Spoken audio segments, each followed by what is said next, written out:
Bonjour à toutes et à tous, l'UEJF Sciences Po est très heureuse de vous accueillir ce soir et on vous remercie à tous de vous être déplacés. On remercie aussi nos intervenants d'avoir accepté l'invitation. Grâce à votre présence à tous, nous allons pouvoir discuter ensemble d'un thème polémique, politique, complexe et d'une grande actualité. On va s'interroger sur la question, le conflit israélo-palestinien constitue-t-il, et si oui, pourquoi, une passion pour les Français? La passion peut être entendue comme l'affection, l'intérêt vif que l'on porte pour quelque chose, et c'est dans ce premier sens que nous avons voulu poser la question. Depuis 1967, le conflit israélo-palestinien a souvent été un sujet de tension pour la société française. Racisme, antisémitisme et affrontements communautaires se nourrissent de la crise du Proche-Orient. Ce qui est un phénomène très surprenant a priori. Comment expliquer la sensibilité française pour un conflit local si lointain? Comment expliquer que toute prise de décision sur le conflit prenne si rapidement un caractère personnel en France? La passion peut aussi désigner un amour intense ou une adoration pour quelque chose. Dans le cadre du conflit, ça peut être donc une passion pour un pays, une population, pour un idéal ou une idéologie.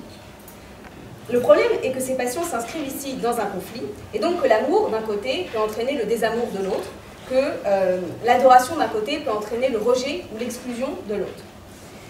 La conférence que nous proposons a donc aussi pour objet de se pencher sur les relations entre République et sionisme, sur le poids du passé colonial français. Enfin, la passion peut désigner une émotion très forte qui va au-delà de la raison. Et c'est peut-être ce qui suscite de plus en plus le conflit israélo-palestinien en France, malheureusement. Comme pour la plupart des polémiques qui traversent les sociétés, on entend à peu près tout sur le sujet, et on se rend bien compte que la barrière de l'opinion raisonnée est souvent franchie au profit d'un sentiment d'appartenance ou d'identification communautaire peu réfléchi. C'est de cet aspect-là que nous voulons aussi parler. En tant qu'étudiants, nous savons combien cette passion peut entraîner des actions violentes et des projets qui ne s'inscrivent pas dans la voie du dialogue et de la paix. Pour éviter que s'impose peu à peu le discours intolérant dans l'esprit des étudiants et que les gestes d'exclusion se multiplient, nous cherchons ardemment à promouvoir la paix et le dialogue par nos actions. Et c'est sous ce signe-là que nous avons voulu placer notre conférence. Je laisse donc la parole maintenant à M. Samuel Lejoyeux, qui est membre du bureau de l'UEJF Sciences Po, pour modérer cette conférence. Merci. Alors donc, ce soir, pour parler donc, de ce sujet et pour se poser cette question de savoir s'il y a une véritable exception française, une passion donc, française pour le conflit israélo-palestinien. Donc, nous avons l'honneur d'avoir quatre intervenants. Je voudrais vraiment vous remercier chaleureusement. Donc d'abord, Renaud Girard, vous êtes grand reporter, journaliste spécialiste des relations internationales au Figaro, vous êtes correspondant de guerre, vous avez couvert la plupart des grands conflits de ces dernières décennies en Afrique, dans les Balkans, au Moyen-Orient. Vous êtes lauréat de nombreux prix journalistiques et vous êtes également professeur de stratégie ici même à Sciences Po. Vous êtes l'auteur donc de plusieurs ouvrages sur les questions des relations internationales et du Moyen-Orient en particulier, notamment donc la guerre ratée d'Israël contre le Hezbollah, pourquoi ils se battent, voyage dans les guerres du Moyen-Orient, et donc très récemment cette année, Le Monde en marche, qui est disponible aux éditions du CNRS. Jacques Tarnero, vous êtes chercheur à la Cité des sciences et de l'industrie. Vous êtes membre du comité de rédaction de la revue Le Meilleur des Mondes. Vous êtes également documentariste. Vous avez réalisé Autopsie d'un mensonge après l'affaire Forisson, donc, contre le négationnisme. Et vous avez également réalisé Décryptage, qui parle donc de la représentation justement du conflit israélo-palestinien. Vous êtes également l'auteur de Le monde trop, Israël illégitime, avec un point d'interrogation qui est disponible aux éditions Armand Collin. Vous avez également participé à l'ouvrage Le sionisme expliqué à nos potes. Guy Konopnicki, vous êtes journaliste à Marianne, romancier. Vous avez également eu et une carrière politique, puisque vous avez eu une jeunesse communiste. Vous avez été notamment président de l'UNEF en 1971 et 1972 et conseiller régional d'Île-de-France entre 92 et 98. Oui, Génération Écologie, c'est bien ça? C'est ça? Oui, oui, oui, je sais bien, vous avez eu une rupture justement avec le communiste. On va voir peut-être tout à l'heure s'il y a un rapport entre les deux, peut-être. Je vous laisserai bien sûr parler de ça si vous le souhaitez. Et vous êtes l'auteur de La faute des Juifs, qui est disponible aux éditions Ballant. Enfin, Éric Marty, vous êtes agrégé de lettres, professeur de littérature française contemporaine à l'université Paris 7.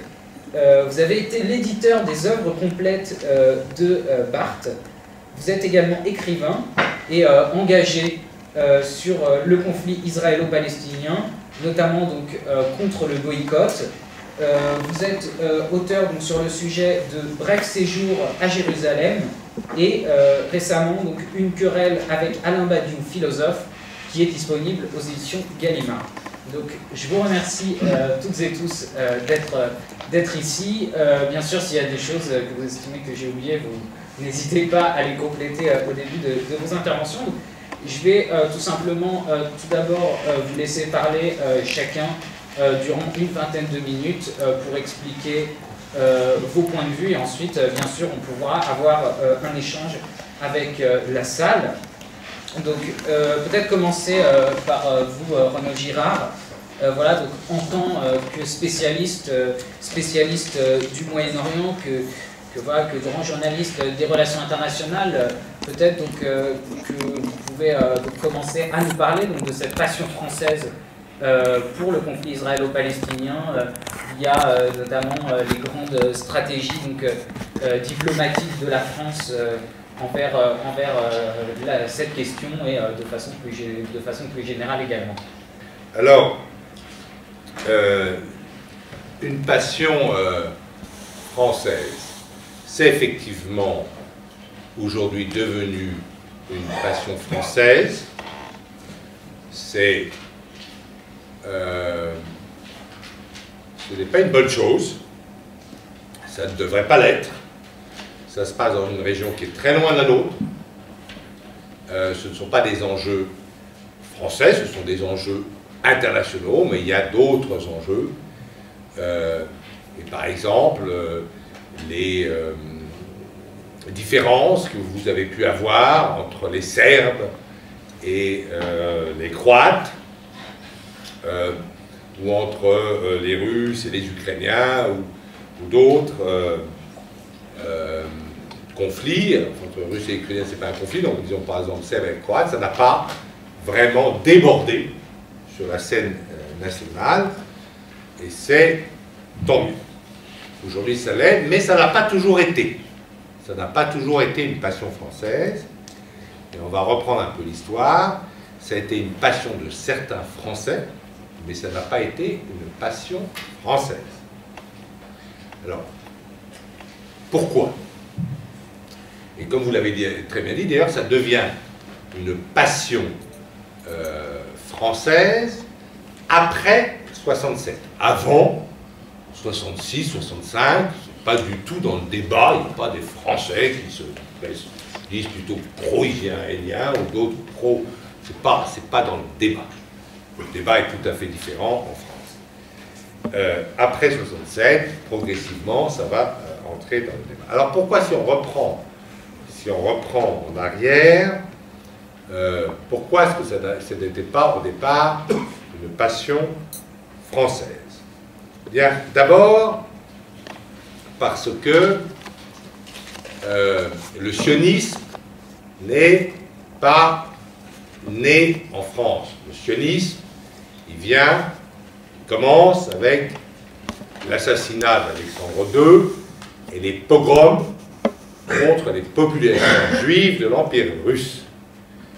C'est pour ça d'ailleurs que beaucoup décident de partir, la plupart partant vers les États-Unis, certains commençant à aller en Palestine. le père de Ben Gourion, mais c'est tout à fait exceptionnel dans cette communauté juive polonaise, était lui-même un sioniste, mais c'est tout à fait exceptionnel. Et donc Ben Gourion va poursuivre ce projet sioniste en allant plaider auprès de la sublime porte de l'Empire ottoman, ce qui ensuite va devenir le Yishuv, etc.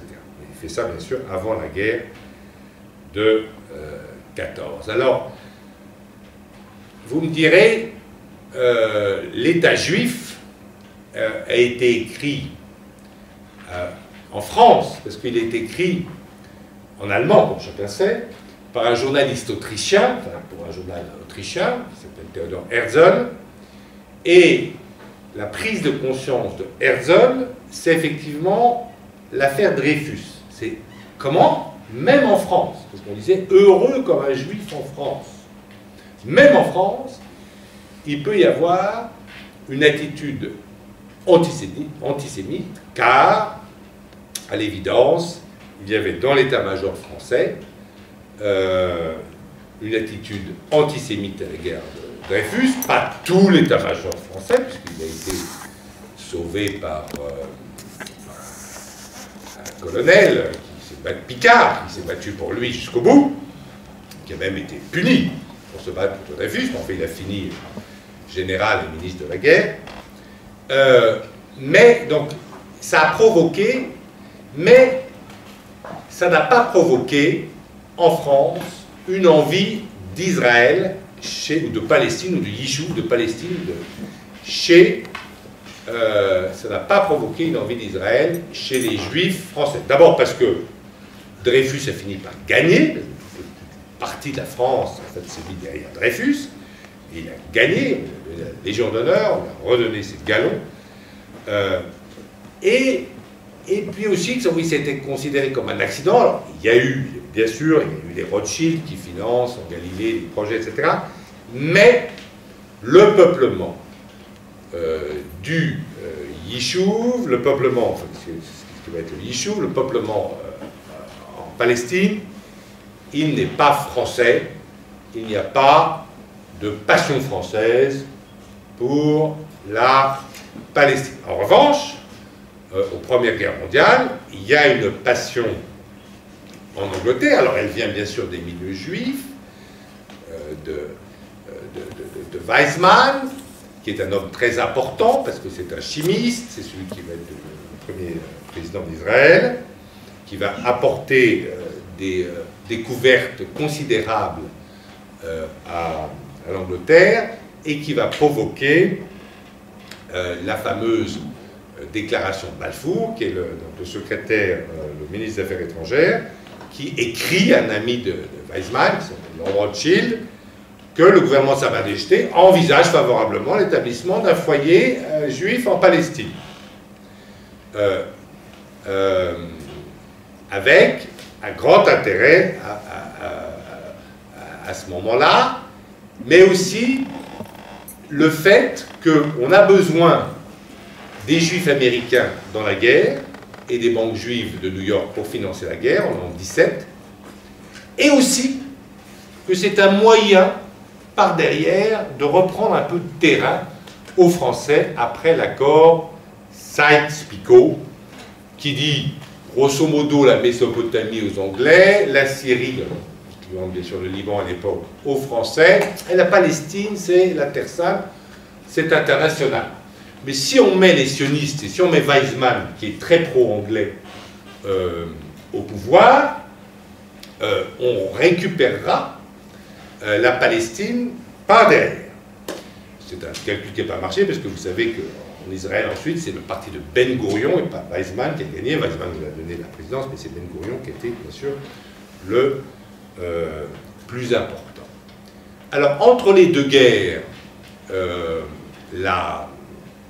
Israël n'est pas du tout une passion française, on a tout à fait d'autres choses en tête, et le nazisme n'est pas vu à l'époque enfin n'est pas principalement vu dans son aspect antisémite. C'est-à-dire qu'aujourd'hui, si vous résumez le nazisme, vous allez dire, la première chose que vous allez dire quand même, c'est l'extermination des Juifs d'Europe, parce que c'est la chose la plus insensée, quoi, dans l'histoire, faite par le peuple qui était le plus civilisé, ou un des plus civilisés du monde. Mais en 1938 en France, c'est pas la question. La question, c'est vrai que cet Hitler est problématique. Cet Hitler, d'ailleurs, dit du mal, parce que dans Mein Kampf, il ne dit pas que du mal des Juifs, qui traite de vermine, mais aussi des Français. Il dit dans Mein Kampf qu'il veut casser la France. La troisième idée de Mein Kampf est bien sûr l'espace vital. Donc c'est pas. Alors ensuite, on passe à l'après-guerre, avec effectivement là beaucoup de bateaux, alors, là vous avez des Français voilà, qui se passionnent, pas la France, pas une passion française, mais des Français qui se passionnent pour Israël, pour le nouvel État qui va se naître. Donc vous avez de tout. Vous n'avez pas que des Juifs d'ailleurs, vous avez Koenig, hein, le vainqueur, le plus brillant général gaulliste de la Deuxième Guerre mondiale, qui va aider Israël. En France, différents types. Bon, vous avez soit les Juifs plus à gauche, comme Ben Gourion, soit les Juifs de qu'on appelle Hetzel, avec le fameux bateau Talena qui va embarquer à partir de Marseille, hein, qui va apporter des armes au groupe Stern, enfin aux plus extrémistes des Juifs, à ceux qui veulent vraiment à ce qu'on appelle les révisionnistes. C'est-à-dire, Jabotinsky, les révisionnistes, hein, c'est pas comme Forisson, hein, les révisionnistes, c'est ceux qui veulent réviser les frontières d'Israël. C'est-à-dire, Israël, ça ne va pas de la mer au Jourdain, ça va même au-delà. Et donc, cette droite israélienne, dont fait partie Begin, etc., il y a un navire qui vient les armer, il s'appelle, je crois, l'Atalena. Il arrive au port près de Tel Aviv, par là, et il est reçu par le gouvernement légal, par Ben Gourion, et il y a des morts, même, parce qu'ils ne veulent pas, ils ne sont pas pour, ils sont pour composer. Il le coule le bateau, et il y a 5-6 morts. Coule le bateau. Donc, mais il vient, je vous parle de ça parce que le bateau vient de Marseille.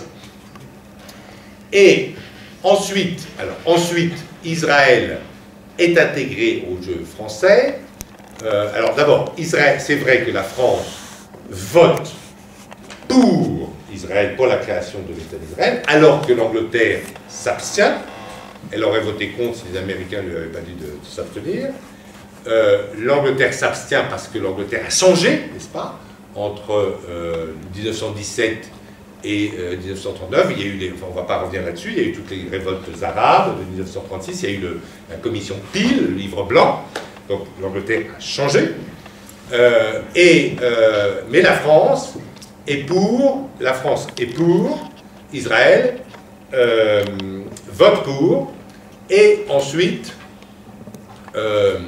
va armer Israël, et l'alliance de la France avec Israël va devenir extrêmement forte après le début de la guerre d'Algérie.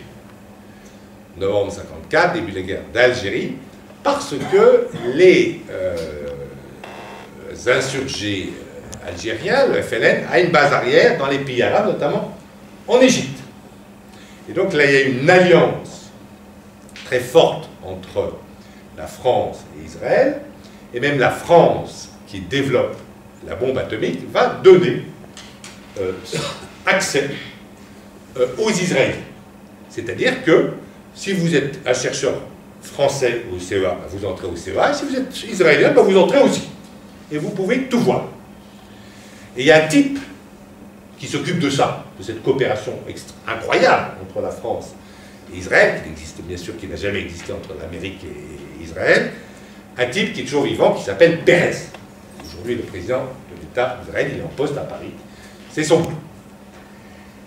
Et en 1956, la France et l'Angleterre et Israël montent ensemble une opération contre Nasser, le président égyptien, ce militaire qui a pris le pouvoir par après un coup d'État militaire en 1952, qui a, au mépris du droit international, nationalisé la zone du canal de Suez. Il n'a pas attendu, si vous voulez, la date de la fin de la concession, qui était 99 ans. Il n'a pas fait comme les Chinois, qui pour Hong Kong ont attendu. Eux, il n'a pas attendu, il a pris. Et là, expédition militaire, grand succès de l'expédition militaire, elle est franco-britannique, franco-britannique israélienne, et les Américains stoppent la chose, nous trahissent, on peut dire ça, trahissent enfin, en tant qu'alliés, il faut dire appeler les choses par leur nom. Eden, le Premier ministre britannique, avait bien sûr demandé l'autorisation aux Américains. Il a dit, bah oui, oui, si vous voulez, pourquoi pas. Les Américains changent d'avis. Pourquoi? Parce qu'il y a Budapest entre-temps. C'est-à-dire les Russes qui arrivent à Budapest, et donc il fallait montrer que l'Occident n'était pas interventionniste, que lui, l'Occident, ne déployait pas ses chars chez les autres. Et là, évidemment, l'alliance israélienne-française au maximum. Là, ensuite, la guerre d'Algérie se termine, et la France renaît avec De Gaulle, et les relations sont très bonnes, hein, Ben Gourion et De Gaulle s'apprécient, et ça restera jusqu'à la fin. Ben Gourion approuvera toujours, et ça restera jusqu'à sa mort, la mort de Gaulle, parce que Ben Gourion est mort après De Gaulle, l'ami de De Gaulle, l'ami tout court et l'ami intellectuel. Et là, les Israéliens ont la première version, première livraison d'un succès incroyable de l'aéronautique française, qui est arrivé au niveau de l'aéronautique américaine en 20 ans, qui est le Mirage 3. Et ils sont équipés de Mirage 3, et ça leur permet leur fantastique succès début juin 67. Mais, en mai 67, alors que la tension commençait sur le Sinaï, où Nasser avait renvoyé les casques bleus datant de la guerre de 56, Abba Eban, ministre des Affaires étrangères israélien, va plaider la cause d'Israël à l'ONU. D'autant plus que Nasser voulait couper le détroit de Tiran, c'est-à-dire interdire l'accès à la mer à Israël, c'est un acte de guerre.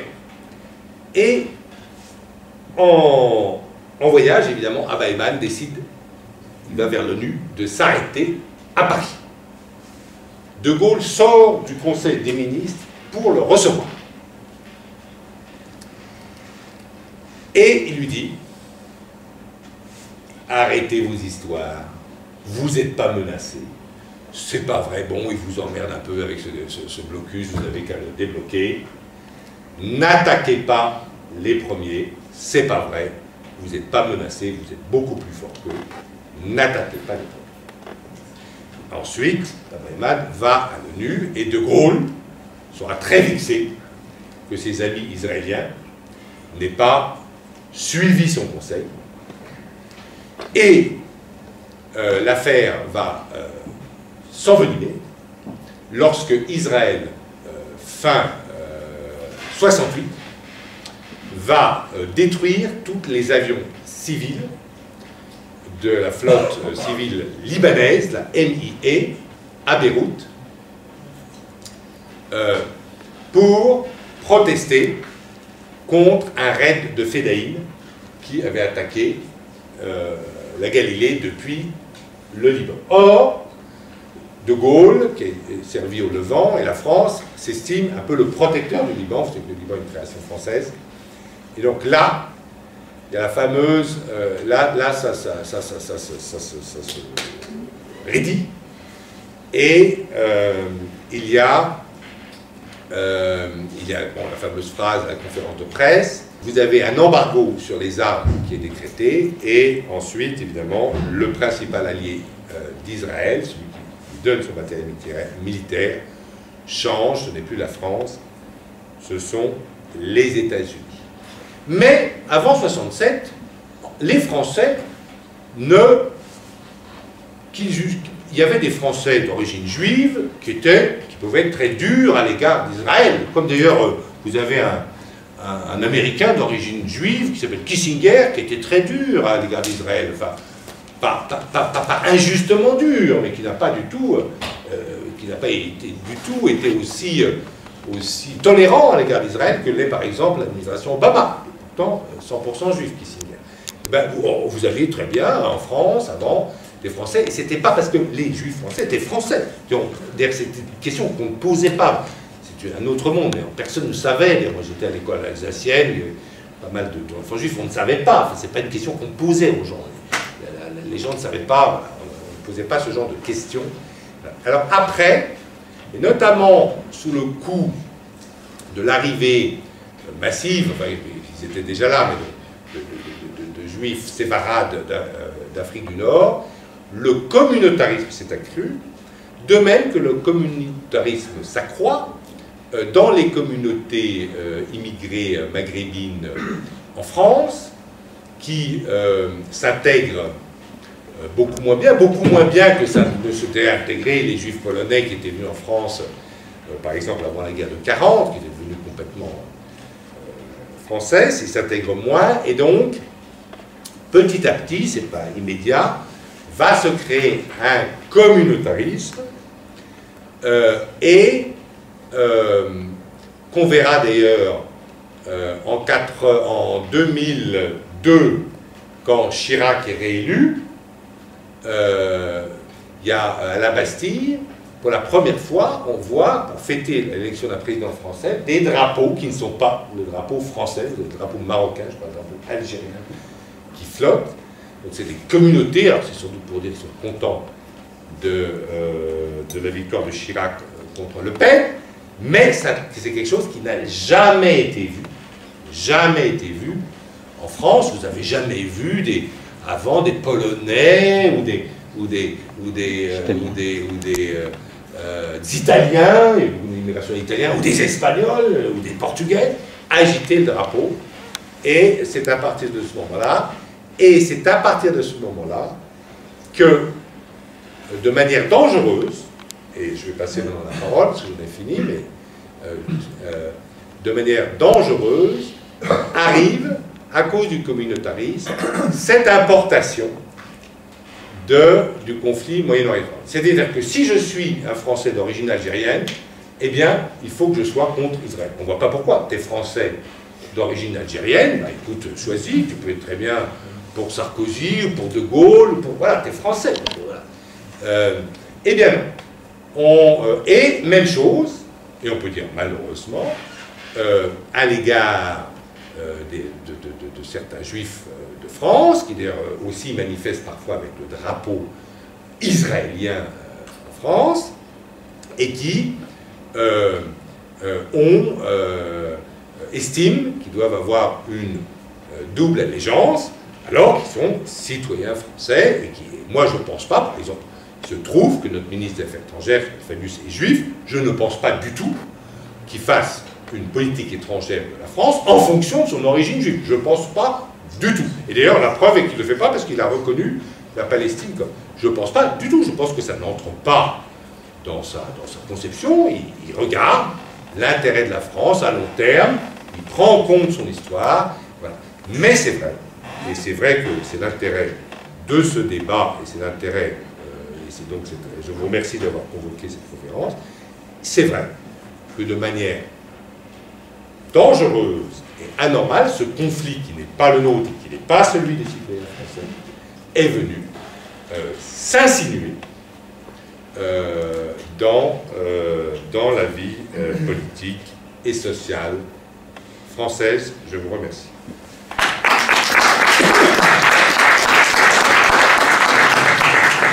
Merci beaucoup à vous, M. Girard, pour cette approche à la fois historique, diplomatique. Donc, nous en sommes arrivés du coup à la situation présente, à cette montée du communautarisme sur ce sujet et des dangerosités sur ce sujet. Donc, Monsieur Konopnicki, au fond, donc, voilà, peut-être quelles sont des racines profondes dans des traumatismes profonds de la France, et en tant qu'homme qui connaissait très bien la politique française et la société française, comment vous expliquez cela et quel est voilà, votre point de vue sur cette passion française?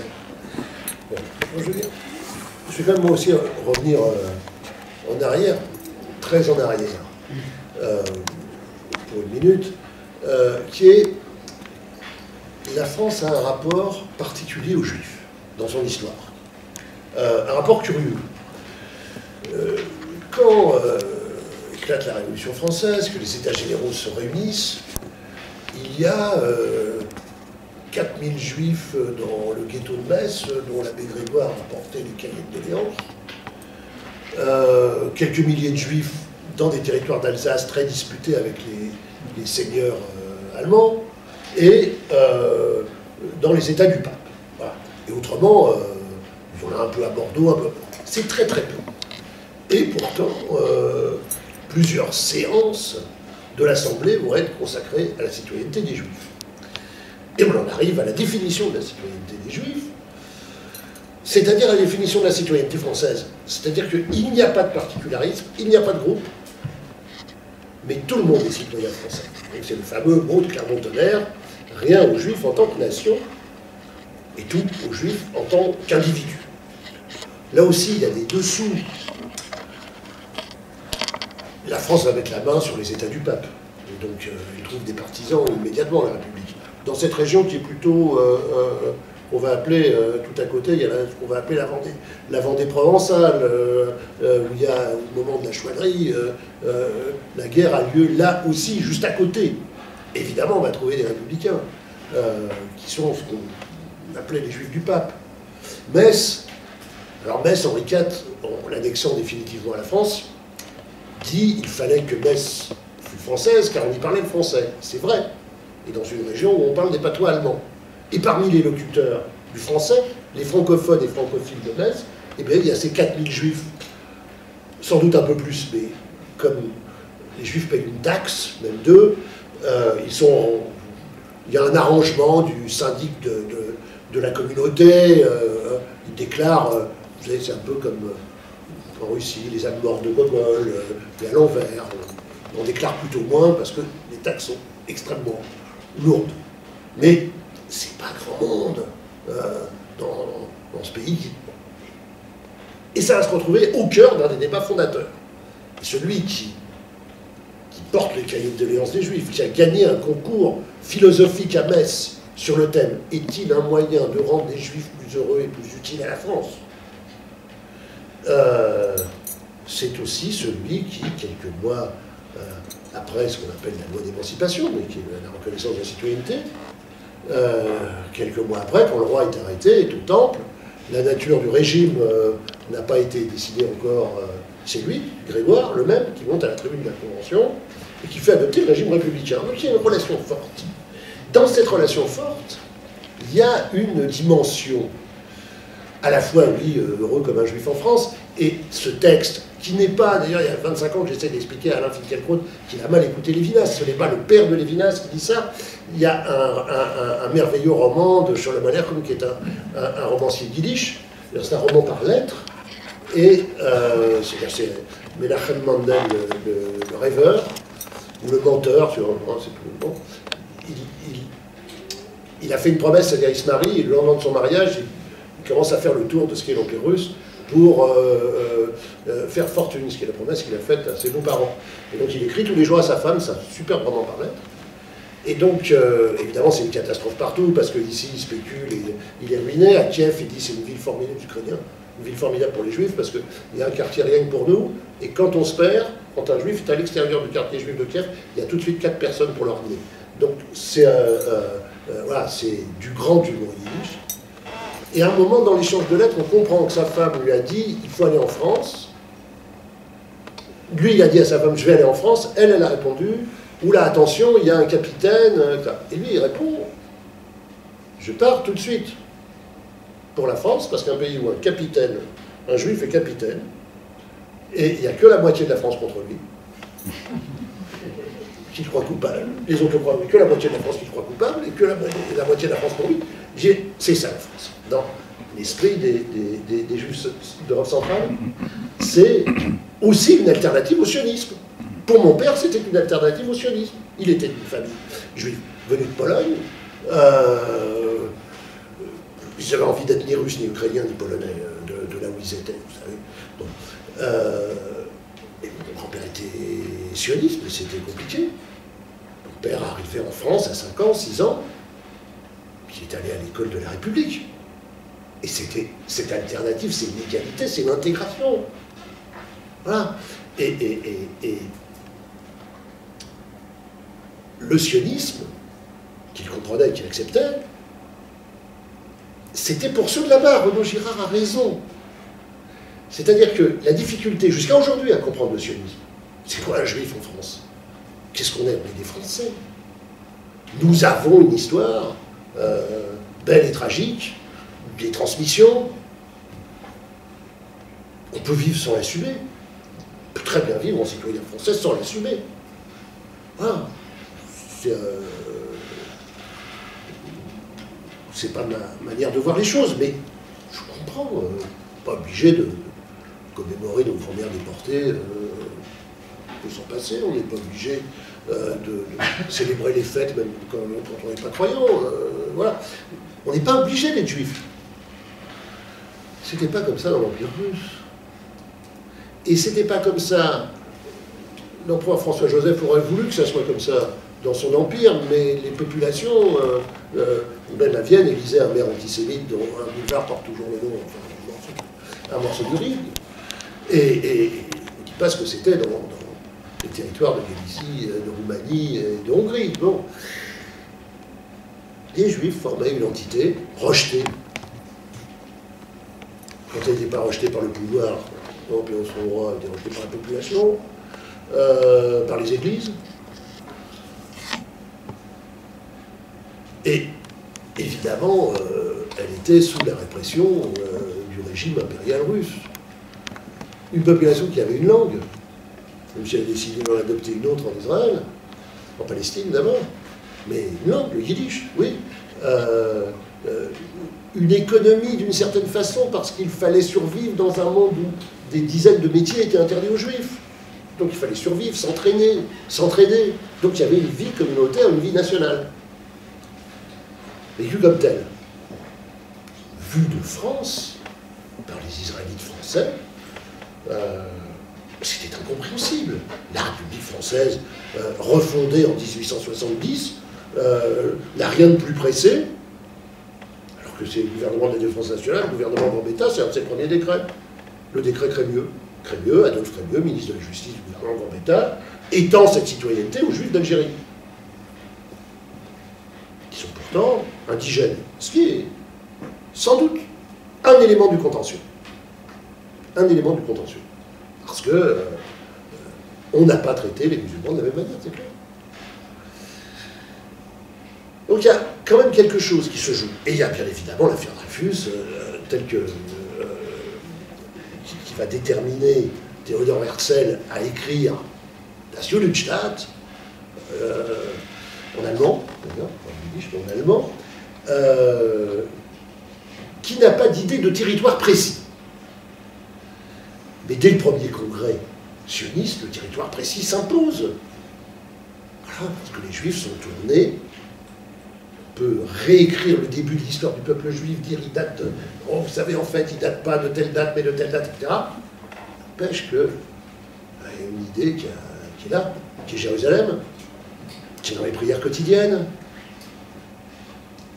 qui est Sion, le retour à Sion. Évidemment que les choses seront complètement différentes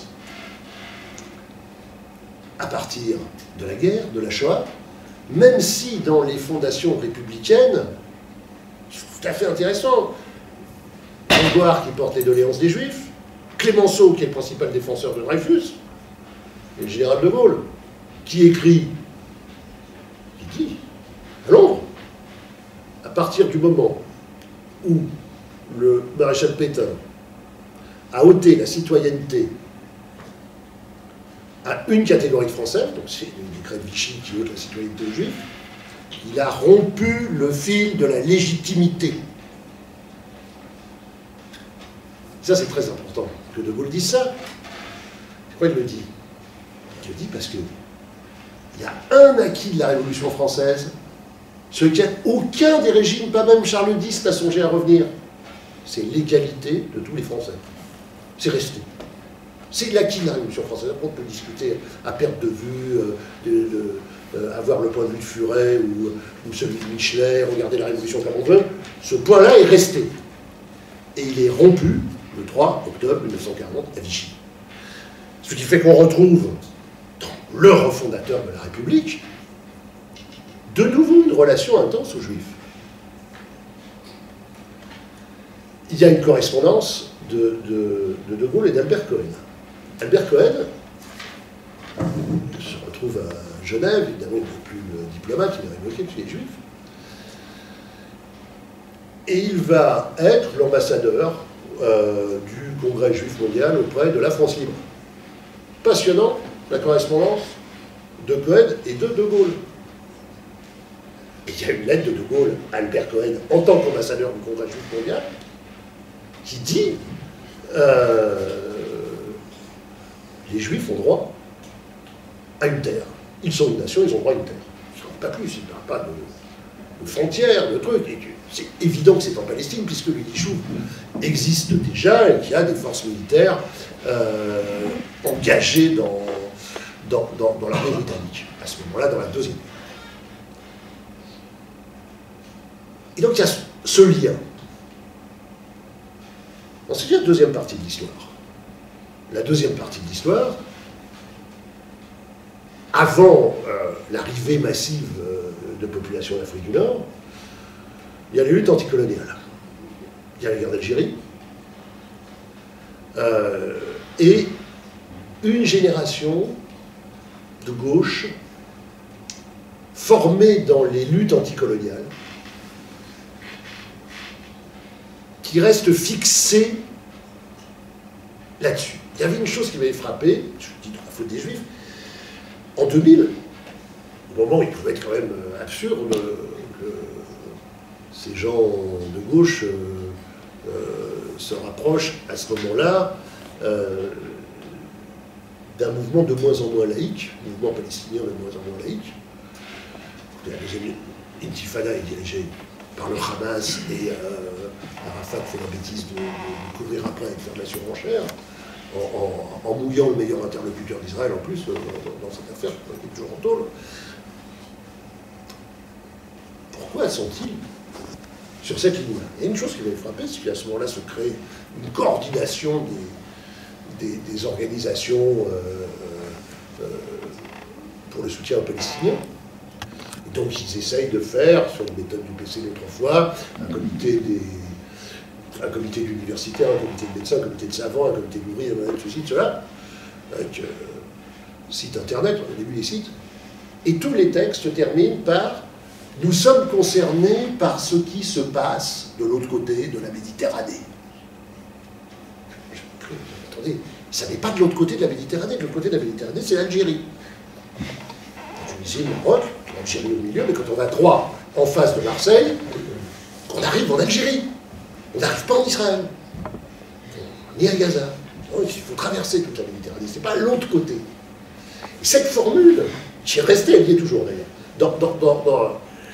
elle montre que, effectivement, pour un certain nombre d'intellectuels français, on est fixé sur cette histoire algérienne, sur les combats de la guerre d'Algérie.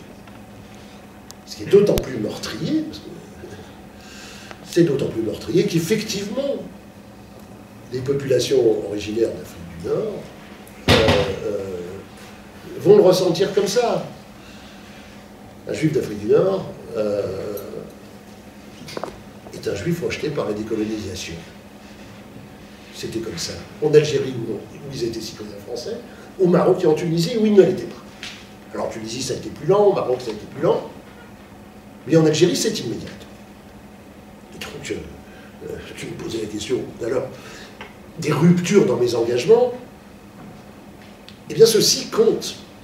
C'est-à-dire de réaliser un moment, parce que pour moi la cause de l'antisémitisme soviétique était assez entendue depuis longtemps, mais de découvrir que, de mesurer à quel point le rejet des Juifs, à partir de l'indépendance de l'Algérie, est institutionnel, que c'est la politique de Ben Bella, proclamée dans son premier discours.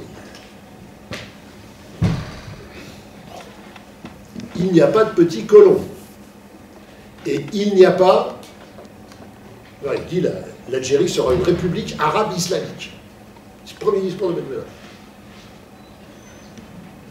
Et les quelques juifs progressistes, anticolonialistes qui sont encore en Algérie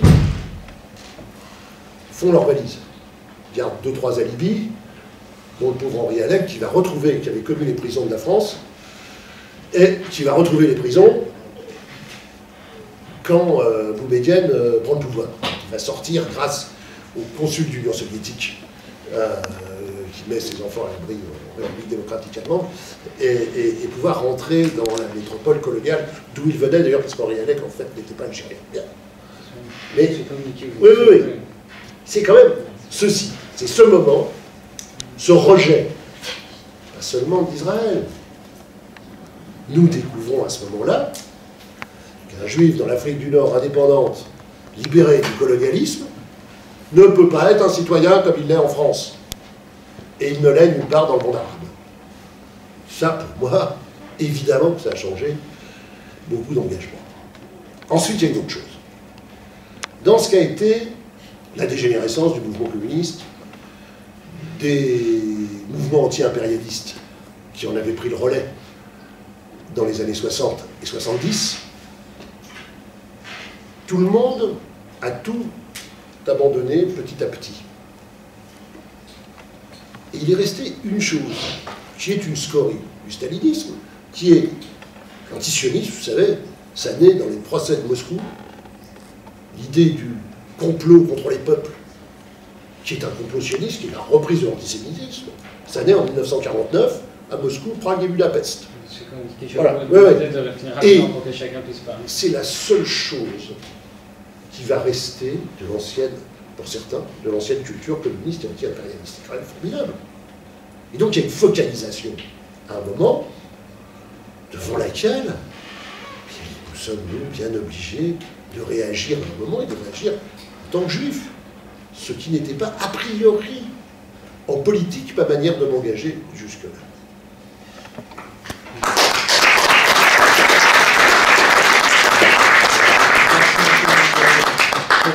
Donc, on va continuer avec Monsieur Tarnero. Donc, on voit qu'il y a bien quelque chose là qui est en filigrane partout, c'est que l'exception française du fait que ce soit vraiment une passion en France, le conflit israélo-palestinien, est totalement liée au statut de la communauté juive en France et à ce lien qui existe entre la communauté juive et la France. Donc, à l'inverse, peut-être que, en plus, donc, de nous parler de cette passion française, du lien qu'il y a à l'inverse entre antisionisme et antisémitisme. Est-ce qu'il y a lien? C'est une grande question, un grand débat aussi qui est, je pense, en lien avec notre sujet ce soir.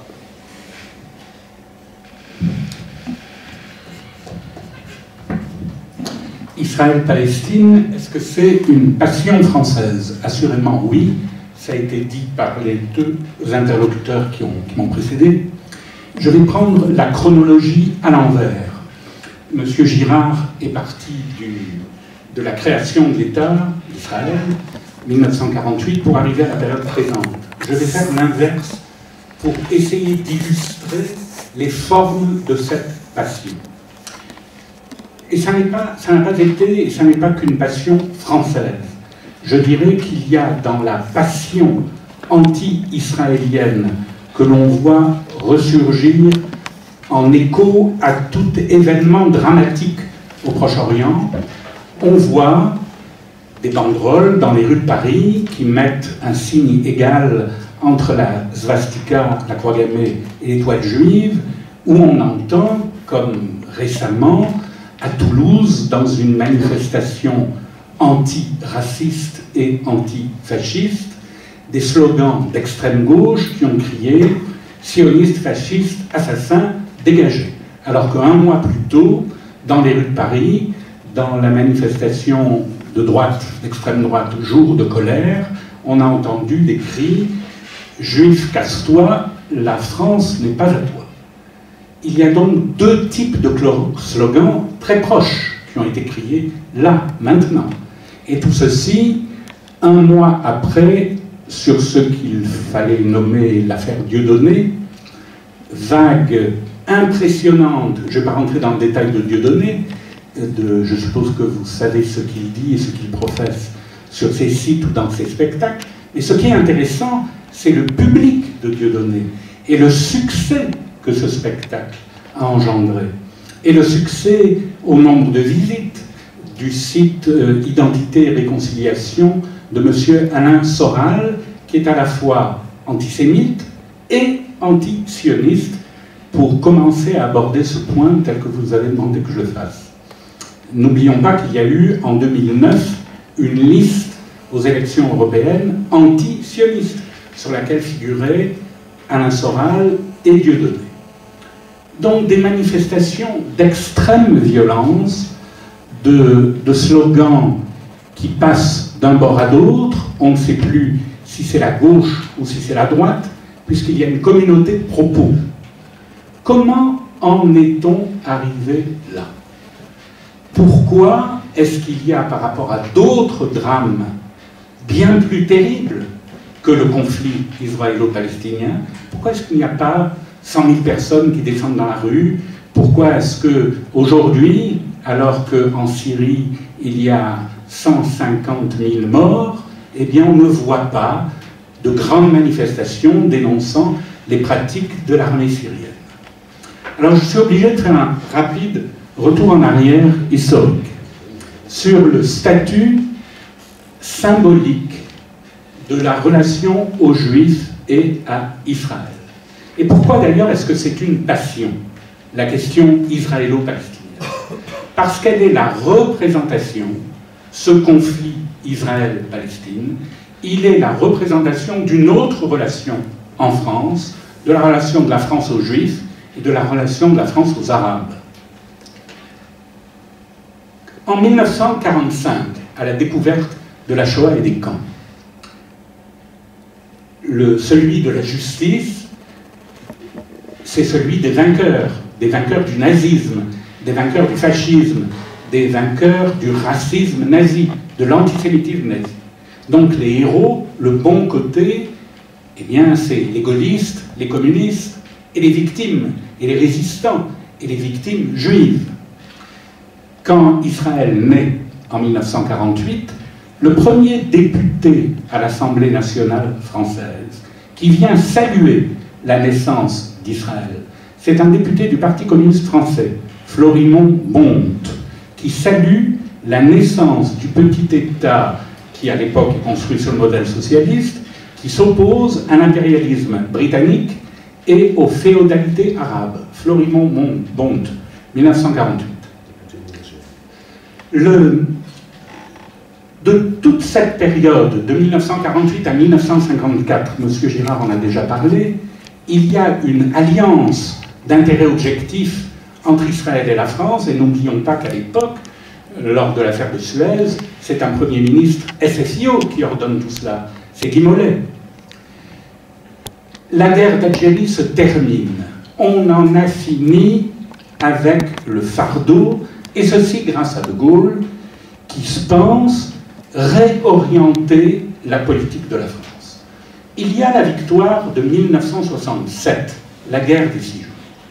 Et voilà que le statut symbolique de l'État juif, c'est-à-dire de l'État des victimes, des opprimés, des vaincus et des massacrés, change. Symboliquement, il n'est plus l'État des victimes, il est l'État des vainqueurs.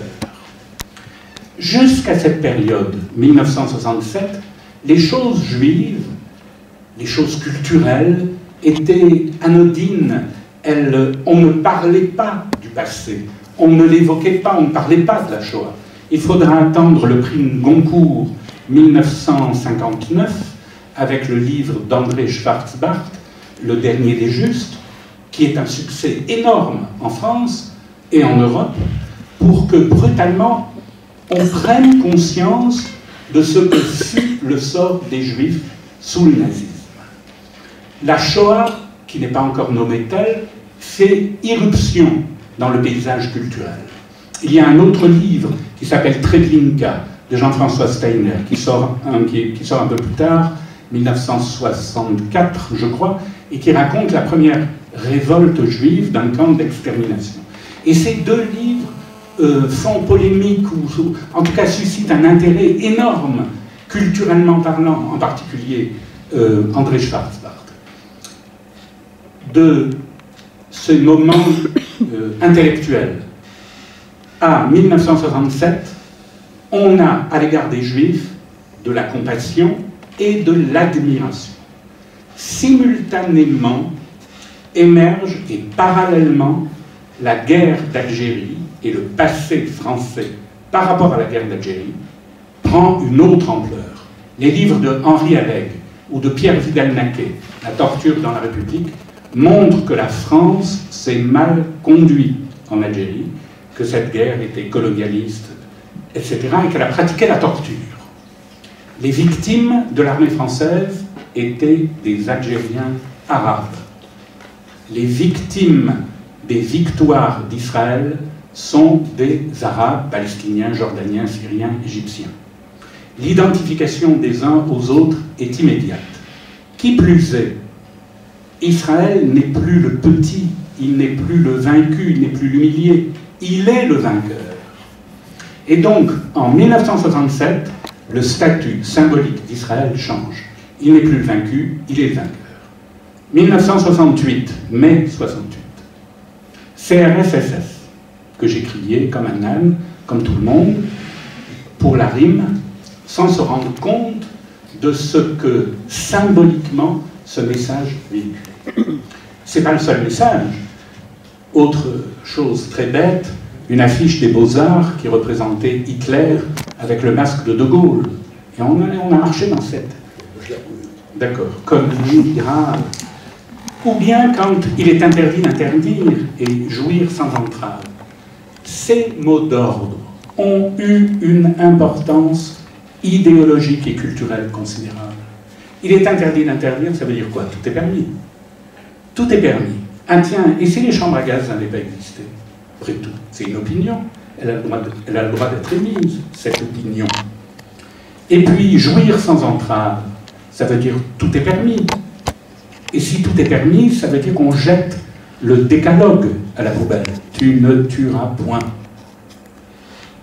L'importance culturelle de 68 va être un élément de facilitation du discours libertaire qui va dire peut-être que les chambres à gaz n'ont pas existé. On a le droit d'en douter. C'est une opinion. Vous me dites qu'il fait jour, moi je vous dis qu'il fait nuit, ben, mon point de vue vaut le vôtre. Et petit à petit s'infiltre dans la culture commune, dans le discours commun, l'idée que cet Israël et ces Juifs, sur lesquels on a versé beaucoup de larmes, eh bien peut-être qu'ils ne les méritaient pas à ce point. On injecte du doute. Il y a tout le moment révisionniste et négationniste que Pierre Vidal-Naquet va redéfinir dans un papier dans les temps modernes qui s'appelle les Eichmann de papier. Mais la pensée s'infiltre. Il y a un débat autour de cela. N'oubliez pas qu'en 1980, à Europe 1, au micro de Yvan Levaille, le principal artisan négationniste, Robert Faurisson, dit la chose suivante, je vous la cite de mémoire.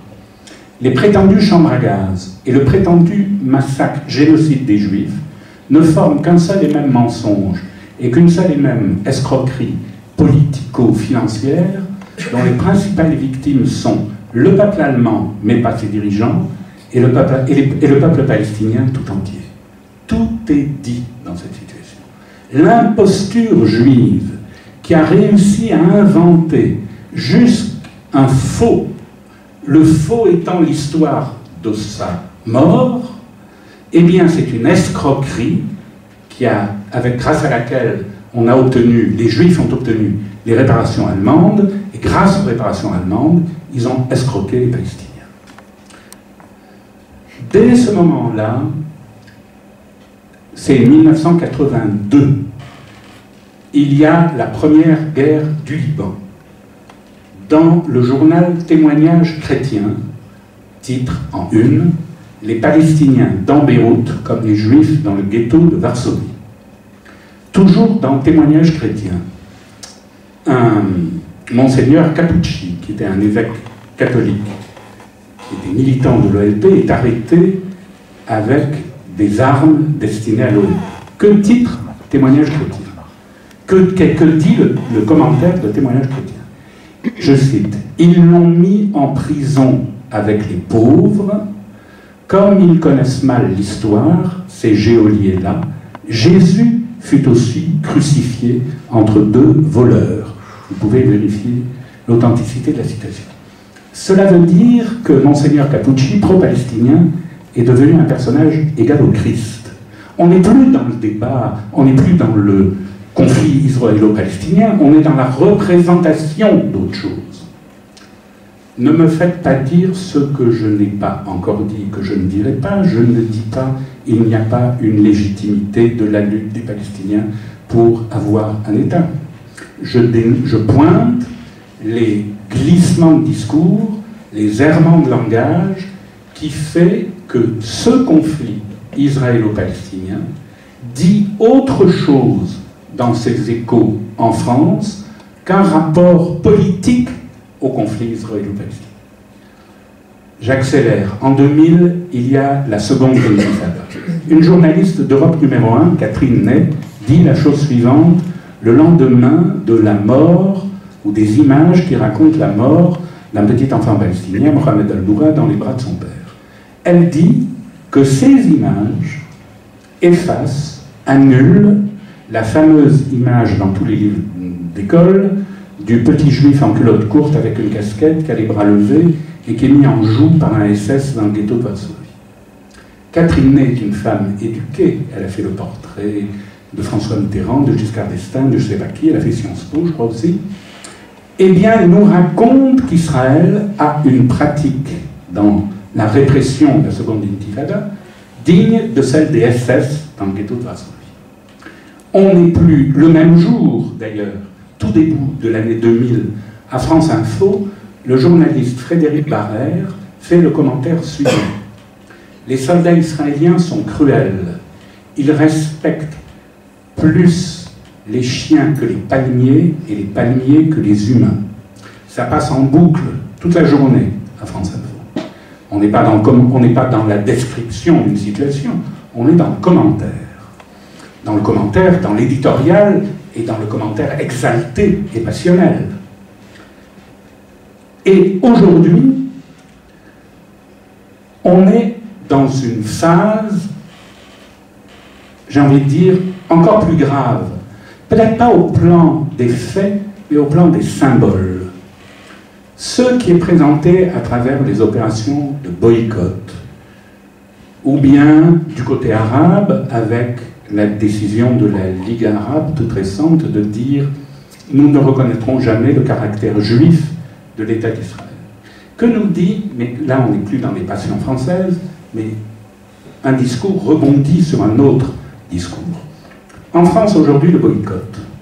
Le boycott essentialise un pays et essentialise un peuple. Et nous dit, ce pays est illégitime. Il n'a pas le droit d'être puisqu'il a une pratique d'apartheid. Qui connaît un tout petit peu Israël, c'est que le président de la Cour suprême de justice est arabe. C'est la Cour suprême de justice qui a envoyé en prison l'ancien président de l'État, qui va sûrement envoyer en prison l'ancien Premier ministre Ehud Olmert. La définition et la qualification de l'apartheid est surréaliste. Elle ne repose sur rien de vrai. C'est un mensonge et une calomnie. Il suffit d'y aller vérifier. Bien sûr, tout ceci pose la question donc de la légitimité de l'État du peuple juif. Il se trouve qu'en 1947, à la suite d'une décision de l'ONU, la Palestine mandataire était sous le mandat britannique à la suite du démembrement de l'Empire ottoman en 1918. La Palestine mandataire on avait décidé qu'elle soit partagée entre un État juif, c'est comme ça que c'est défini, et pas un État pour le peuple juif, un État juif, et un État arabe. À partir du moment où on veut qu'il y ait une Palestine arabe, l'adjectif qualificatif réciproque impliquerait qu'on accepte l'idée qu'il y ait une Palestine juive nommée Israël pour le peuple juif. On va dire, ah oui, mais pardon, il n'y a pas de peuple juif. Les juifs, c'est une qualification d'ordre religieux. Eh bien non. Qu'est-ce qui fonde la notion de peuple? Une langue commune, une histoire commune, une religion commune, des traditions communes et un alphabet commun. Il n'y a pas beaucoup de peuples qui ont une langue ayant un alphabet commun à cette langue et que cette langue soit la langue du peuple qui veut créer une nation. Le Tibet a un alphabet. Je crois qu'il y a une trentaine d'alphabets sur la Terre. Et l'alphabet hébraïque, et l'alphabet de la langue hébraïque, est l'alphabet avec lequel on dit l'an prochain à Jérusalem, à tous les sédères et à toutes les représentations de la fête de Pâques. Donc, oui, je m'arrête là.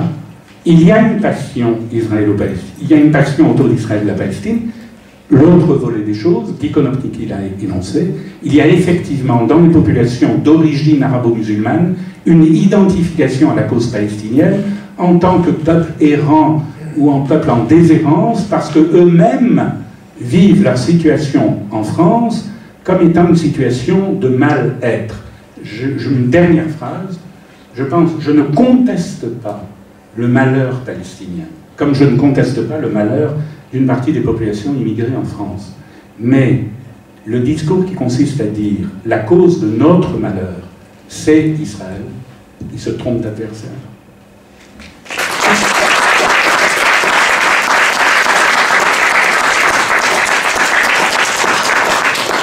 Merci beaucoup. Alors, enfin, donc, Monsieur Marty, merci pour votre patience. Donc maintenant, peut-être, vous avez voilà, cette double casquette, j'ai envie de dire, à la fois d'homme engagé et d'homme de lettres.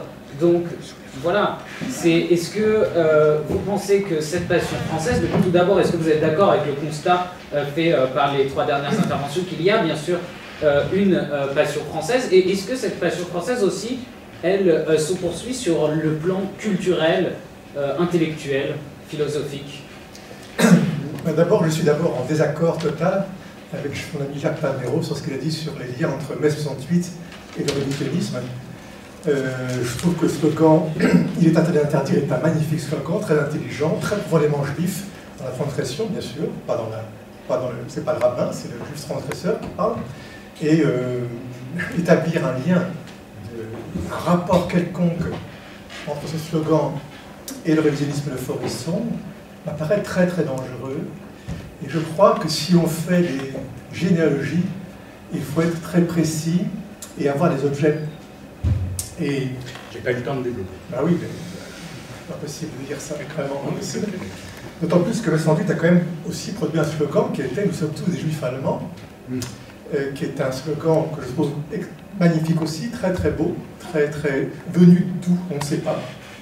Venu d'une sorte d'abord contre le Parti communiste, c'est-à-dire contre précisément, je dirais, les pharisiens de la pensée, au sens banal du terme, bien sûr.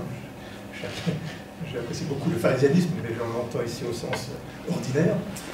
Et que nous sommes tous des juifs allemands montrait bien qu'il y avait dans mai 68 un élan d'émancipation qui est dans le judaïsme, qui trouve un écho dans le judaïsme, à mon sens, en tout cas dans une certaine dimension du judaïsme. Alors je crois qu'il faut effectivement, si on veut établir une généalogie, avoir un objet. L'objet dont je parlerai ce soir, c'est l'intellectuel, c'est-à-dire c'est, en effet, Israël est une passion française, mais avant tout c'est une passion intellectuelle, c'est une passion d'intellectuel. Et les enjeux à ce niveau-là sont très très forts et très aigus et très violents. Alors il me semble, premier point, deuxième point, il me semble qu'il y a eu des mutations dans justement les passions intellectuelles par rapport à Israël. Et ce qui se passe aujourd'hui, ou en tout cas depuis une dizaine d'années, n'est pas du tout la même chose que ce qui a pu se passer jadis. Je crois que le monde intellectuel français s'est beaucoup disputé tout au long de son activité sur un tas de questions. Fallait-il ou non signer le manifeste de 121? Est-ce que la révolte en Hongrie était fasciste ou révolutionnaire, etc. Mais au fond, il y avait tout de même un consensus pour les intellectuels français, c'était que le monde fallait le transformer. Et depuis le dépérissement des idéologies révolutionnaires, qui sont devenues au fond maintenant une pensée d'émancipation, ce qui n'est pas la même chose, eh bien, je crois que le consensus n'existe plus et que c'est plus des disputes entre amis, comme c'était le cas autrefois, que c'est vraiment des conflits entre ennemis. Et que les conflits qui touchent à Israël aujourd'hui sont des conflits d'une violence considérable. Ça touche Israël bon, comme pays, ça va au-delà peut-être, ça va jusqu'à la question au fond de sa mort, de sa disparition, de son extermination. Je dirais qu'en fait, l'antisémitisme ou la haine d'Israël telle qu'elle est aujourd'hui, c'est une manière au fond de donner à la pulsion de mort une sorte d'alibi historique et politique. Et qu'il y a donc dans la question israélienne, c'est vrai, une dimension passionnelle, mais à mon avis au-delà du principe de passion. Réellement des enjeux qui sont beaucoup plus intenses. Et je crois que dans l'économie du conflit, on atteint ici à des points de rupture très forts. Israël a déjà été l'occasion de conflits entre intellectuels. Je pense, j'en ai parlé, par exemple, entre Sartre et Genet, ils se séparent là-dessus. Foucault et Deleuze se séparent là-dessus. Mais ça reste des conflits, au fond, relativement limités. Aujourd'hui, on sent bien qu'il y a vraiment un partage et qu'au fond, si on voulait décrire aujourd'hui le monde intellectuel français dans sa dimension culturelle, politique, c'est réellement Israël qui est au cœur de la question. Ce n'est pas le mariage pour tous, ce n'est pas des questions comme ça, c'est réellement Israël qui a un rôle central là-dedans.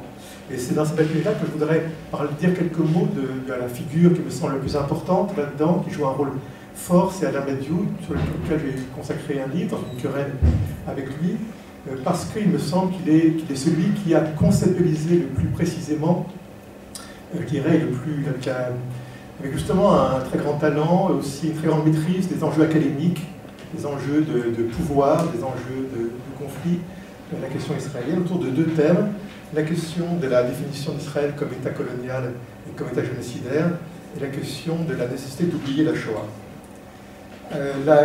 Caractériser Israël comme État colonial, c'est un lieu commun des discours d'extrême gauche et des discours d'extrême droite également, car il y a aussi une extrême droite qui a une dimension populiste et qui vise aussi les dimensions, je dirais, prétendument coloniales d'Israël.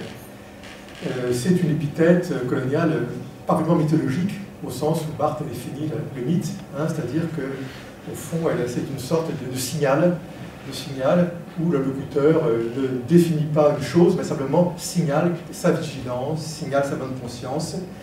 Et il s'agit surtout d'un rituel qui marque de la part du locuteur sa vigilance politique. Le mot colonial n'est jamais vraiment défini. Est-ce qu'il vise les territoires extérieurs occupés par Israël? Mais alors, comment expliquer qu'à chaque fois qu'il était possible, Israël s'est retiré de ces territoires? Gaza, par exemple, le Sinaï, par exemple, où il serait prêt à le faire, le Golan. Et en tout cas, n'a jamais établi en Cisjordanie, par exemple, comme c'est le cas de la France en Algérie, de présence, de domination de type économique, géographique, linguistique, même institutionnel, culturel, démographique, religieux, etc.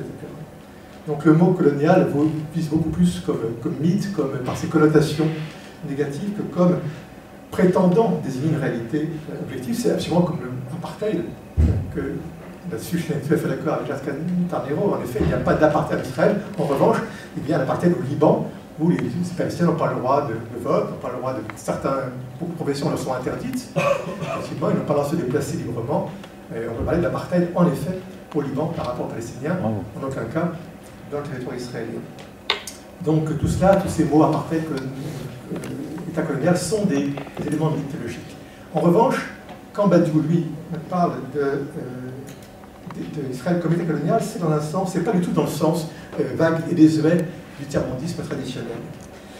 Israël est défini, je cite, comme État colonial installé au Moyen-Orient, parenthèse, et non en Bavière. Pareil, contrairement à la vulgate d'extrême gauche ou d'extrême droite, pour Badiou, ce n'est pas l'occupation des territoires extérieurs qui fait d'Israël un État colonial, mais c'est bien sur son propre, c'est bien après Israël comme État, en tant que tel, son propre territoire qu'il colonise.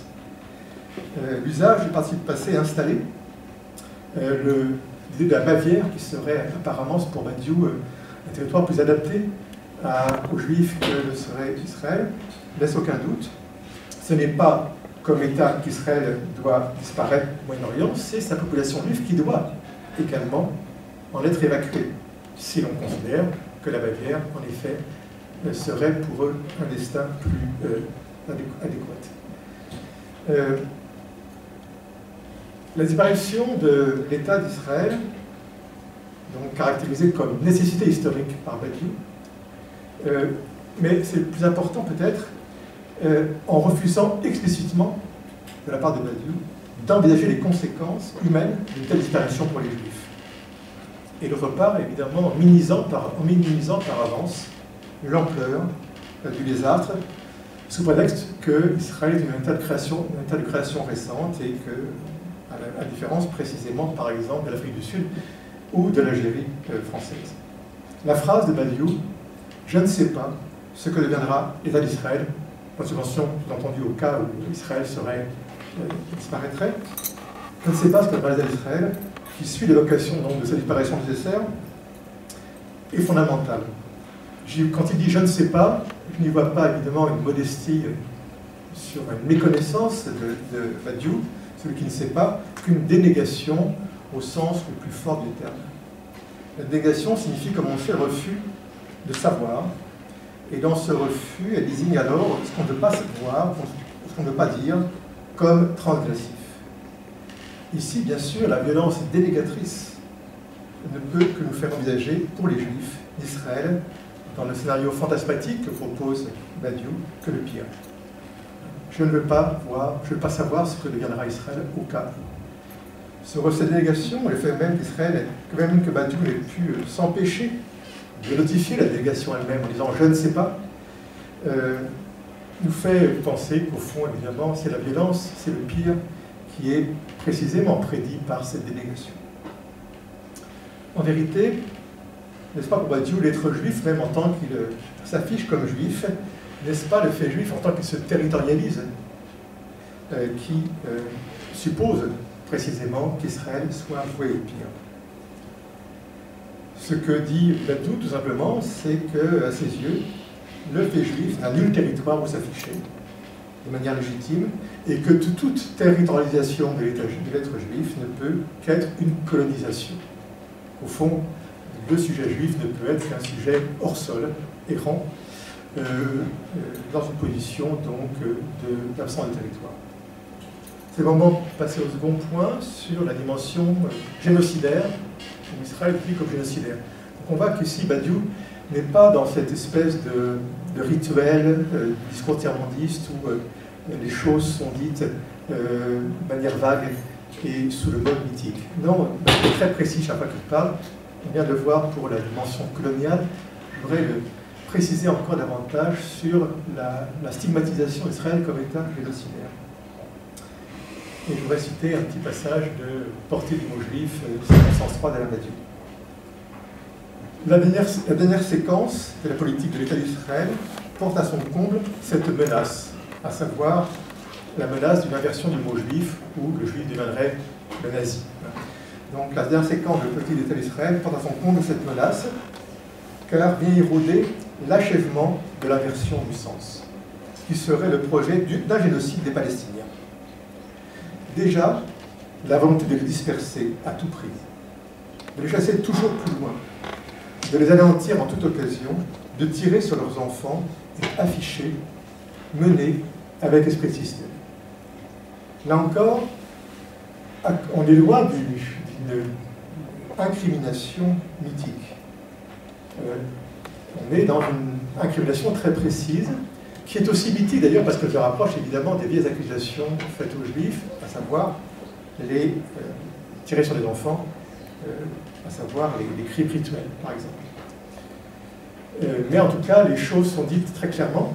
Hein, l'idée que Israël tue les enfants avec ce système. Et rôde donc en Israël un projet génocidaire.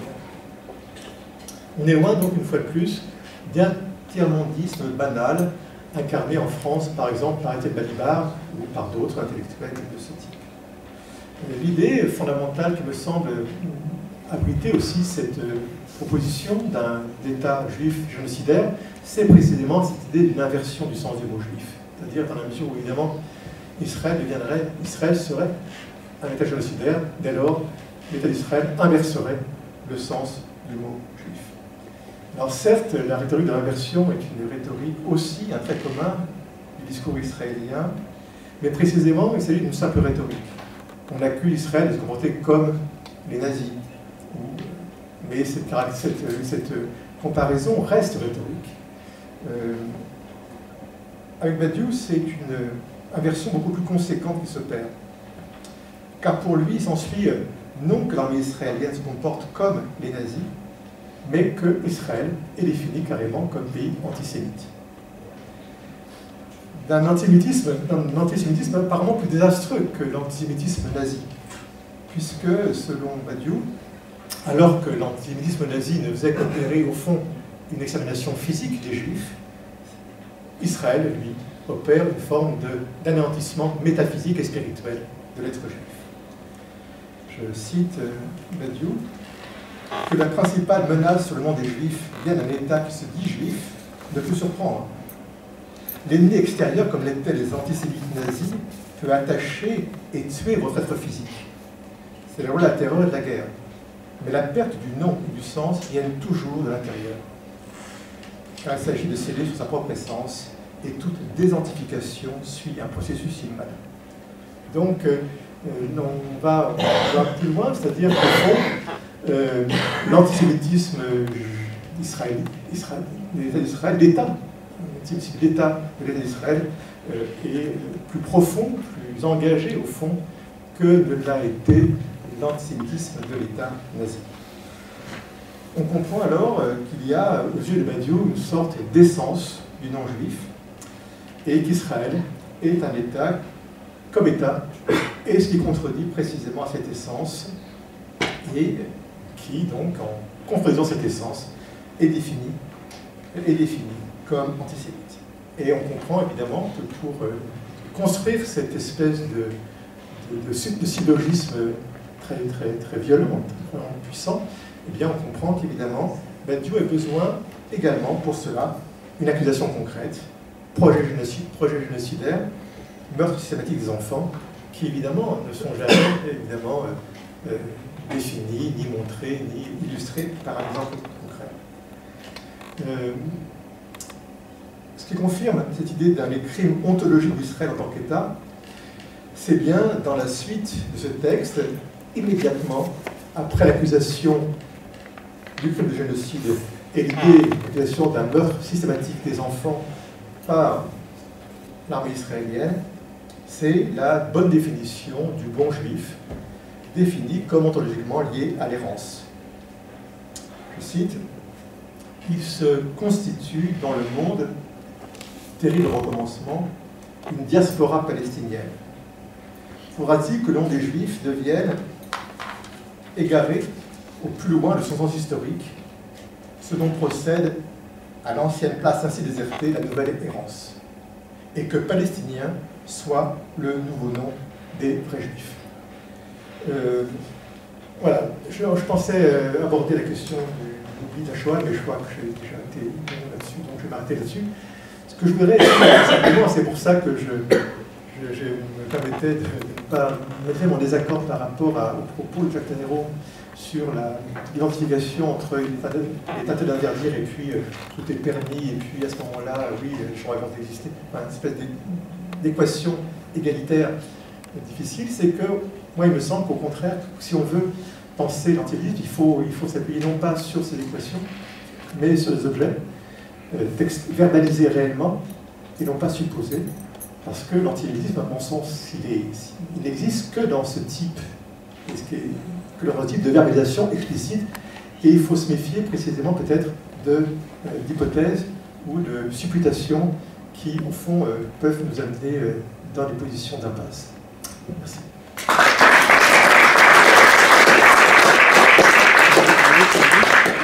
Merci beaucoup, Monsieur Marty. Maintenant, donc, c'est l'heure, donc on n'a pas beaucoup de temps, donc je vais vous demander de faire des questions très courtes et pour des réponses qui vont malheureusement devoir être courtes aussi. Donc, est-ce que quelqu'un a une question? Oui. Je vais faire deux petites remarques et une question. La première, c'est M. Girard. Le sentiment sioniste ne remonte pas au pogrom russe, il est beaucoup plus ancien. Je vous renvoie juste, par exemple, au poème de Yoda Lévy du XIe siècle, qui disait « Mon cœur est en Orient et moi je suis en Occident ». Déjà à cette époque-là, c'était du sionisme. La deuxième remarque, vous avez passé sous silence les accords de San Remo de 1920, qui font date et qui sont beaucoup plus importants même que les accords de 1947. Maintenant, la question, il faudrait savoir quelle est la responsabilité des... Sur quoi? De quels accords vous parlez là? Les accords de San Remo d'avril 1920, qui avaient donné aux Anglais, aux Britanniques, le mandat sur non seulement Israël aujourd'hui, mais la Cisjordanie et la Transjordanie, qui ensuite, par le livre blanc, le premier livre blanc de Churchill, a donné la Transjordanie à la Jordanie. Mais au départ, les accords de San Remo comprenaient y compris la Transjordanie. Et quand vous avez dit tout à l'heure que Jabotinsky était d'extrême droite parce qu'il demandait des deux côtés du Jourdain, non, il se référait tout simplement aux accords de San Remo d'avril 1920. Je n'ai jamais dit que Jabotinsky était d'extrême droite. Oui. J'ai dit ça? Non. Je ne l'ai pas dit, hein.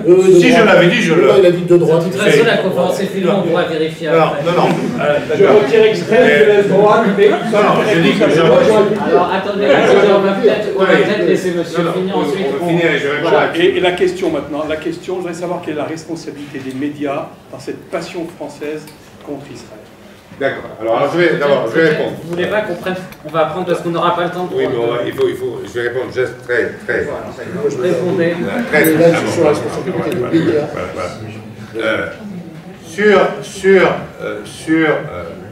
Sur la déclaration Balfour. Bien.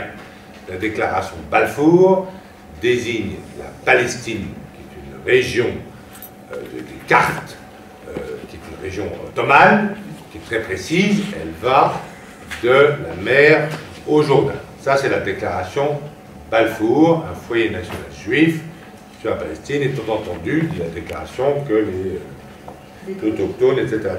Bien. Deuxième, il y a un personnage qui est très, c'est pour ça que j'en parle, parce qu'il est très important aujourd'hui, qui est Vladimir Jabotinsky, qui est un aide, qui est un officier, qui va faire la Première Guerre mondiale, l'armée britannique, et qui est effectivement le père de la droite, je n'ai pas dit de l'extrême droite, de la droite israélienne aujourd'hui, ça je maintiens cette expression, parce qu'il faut bien une gauche et une droite. Évidemment, la droite israélienne, la gauche israélienne, c'est pas la même chose que la droite française et la gauche française, bien sûr. Et Vladimir, il est le père de Herzl, il est le père, l'idéologue, le père du Likoud, voilà, le père du Likoud, et il est, pourquoi on l'appelle révisionniste, hein, c'est pas un révisionniste comme Forisson, c'est parce qu'il veut réviser ces frontières d'Israël précisées dans la déclaration Balfour sur la Palestine pour l'étendre effectivement à la Jordanie. Pourquoi est-il extrêmement important aujourd'hui? C'est d'abord parce que c'est le père de la droite israélienne et surtout parce que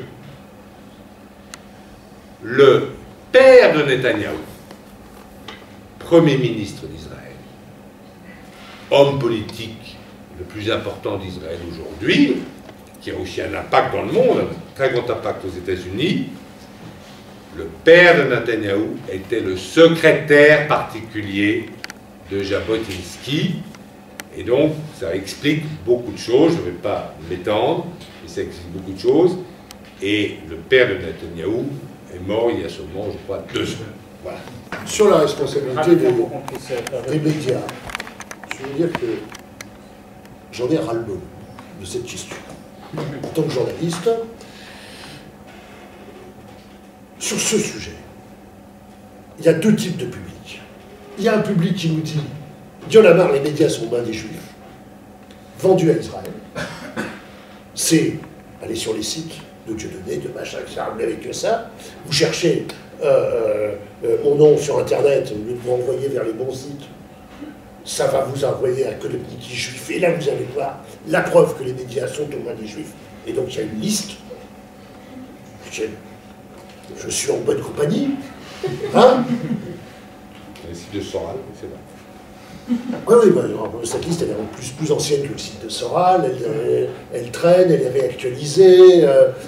Tous les ans, la LICRA nous demande de signer un petit papier pour l'avocat parce qu'on a tous porté une plainte collective. Donc il y a 15 condamnations de ce site qui disparaît, réapparaît, etc. Donc les médias sont aux mains des Juifs et il y en a que pour Israël. Et puis après, quand on est devant un autre public, les médias sont antisémites, systématiquement anti-israéliens. Alors les médias, ça ne veut rien dire. Il y a des journaux, il y a des chaînes de télévision, il y a des radios. Il y a dans les journaux des gens très hostiles à Israël. Il y a dans les journaux, les chaînes de télévision, des gens d'opinion inverse. Il y a différents types de films, d'articles, etc. Nous lisons tous. Moi, j'ai lu tout à l'heure un truc très choquant dans Le Monde. Là, je pense que c'est le genre d'entrefilet qui fabrique insidieusement de l'antisémitisme. Vous savez, ça explique. Manuel Valls, qui vient d'être nommé Premier ministre. Oui, il est très mal vu maintenant de la communauté musulmane, car il est un laïc intransigeant, il refuse le foulard, etc. Il s'est fâché avec les catholiques à cause de la répression des manifestations anti-mariage gay. Il n'y a que dans la communauté juive que son aura n'est pas entamée. Formidable d'écrire ça dans Le Monde, à l'entrefilé au milieu du portrait de Manuel Valls. Ah oui, effectivement. Et pourquoi? C'est parce que Manuel Valls a eu une capacité de décision formidable quand montait l'affaire Dieudonné, qui est l'interdiction. Même si mon journal, vous voyez, les médias, mon journal était contre l'interdiction. Non, non, on est sur le même sujet.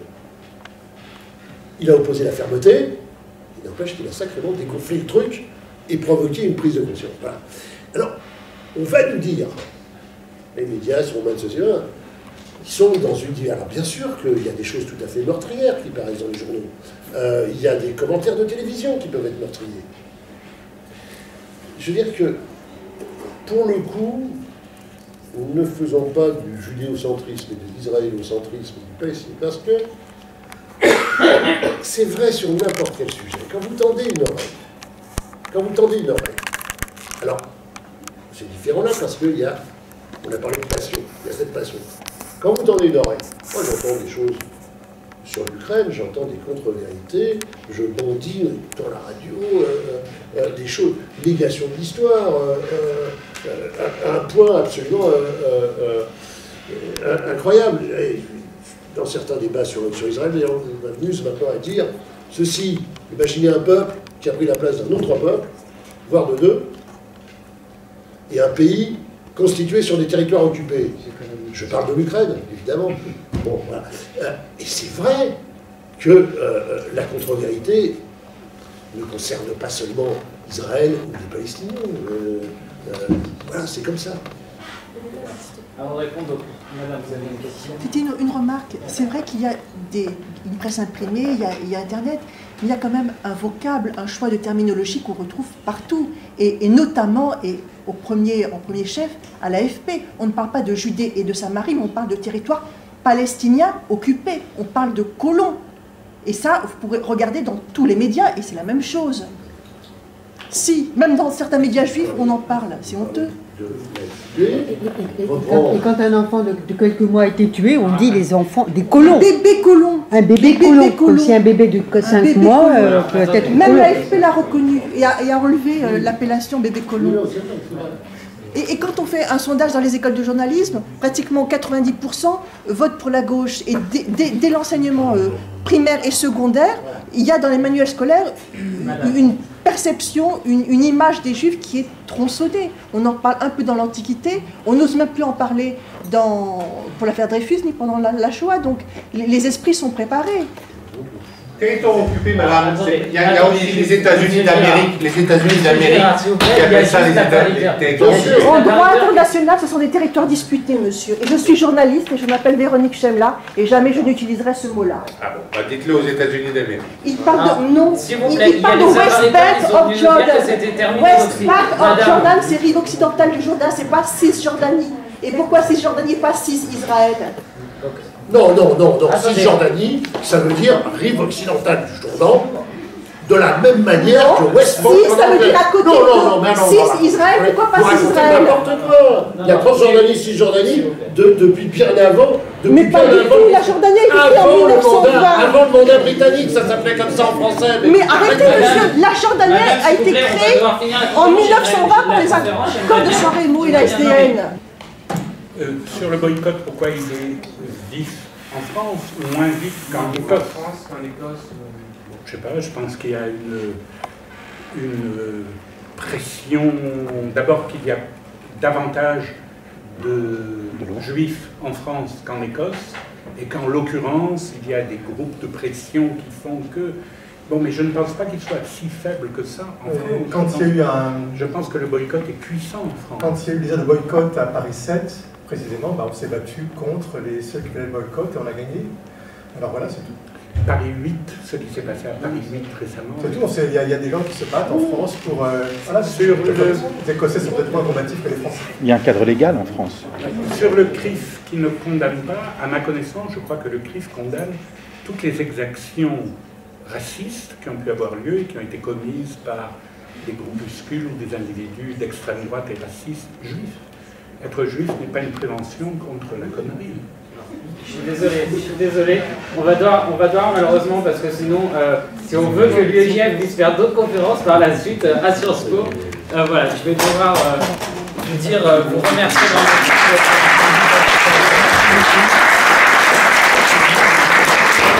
Merci beaucoup à nos intervenants et peut-être donc à une prochaine fois pour d'autres événements.